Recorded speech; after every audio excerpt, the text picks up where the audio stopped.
também jogar com o Messi e ফুটবলের রাজা Lionel Messi কিংবা পেলে ম্যারাডোনা হলেও স্কিলের রাজা একজনই।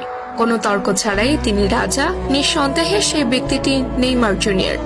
বল পায়ে রাজত্ব কায়েম করা নেইমার আবারও আলোচনায় এসেছেন তার স্কিল শো করে।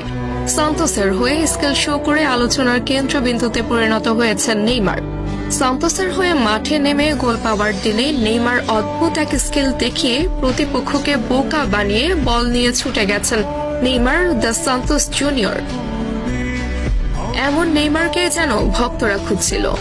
goal.com এর প্রকাশিত এক শর্ট ভিডিওতে দেখা যায় লং বল রিসিভ করে নেইমার লাফিয়ে উঠে প্রতিপক্ষের বাড়ানো বল নিজের বুকে নিয়ে গ্রাউন্ডে টাচ করিয়ে পায়ের কারুকাজে প্রতিপক্ষের প্লেয়ারের মাথার উপর দিয়ে বল ঘুরিয়ে নিয়ে আসেন নেইমার। তা দেখে অবাক বনে যান মাঠে উপস্থিতরত ব্যক্তিরা।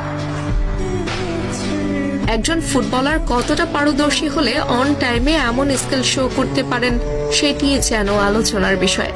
নেইমার বরাবরই সফট স্কিলের ফুটবলার। বল পায়ে প্রতিপক্ষকে বোকা বানাতে তার মতো প্রসিদ্ধ ফুটবলার আরেকজন নেই বললেও মোটেও ভুল হবে না।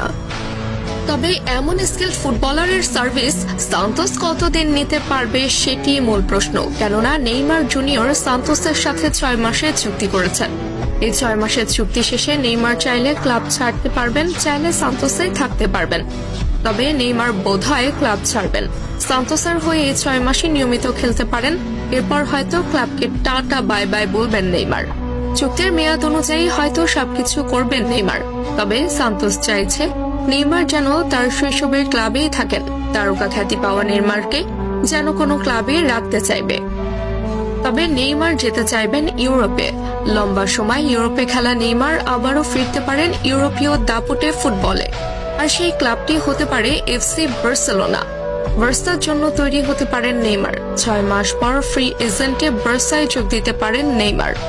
বার্সেলোনা থেকে আগ্রহ দেখালে নেইমি 7-5 না ভেবে বার্সার উদ্দেশ্যে পাড়ি জমাতে পারেন। কেননা বিশ্বকাপের আগে বড় ক্লাবে খেলাটাই নেইমার প্রস্তুতির মূল বিষয়।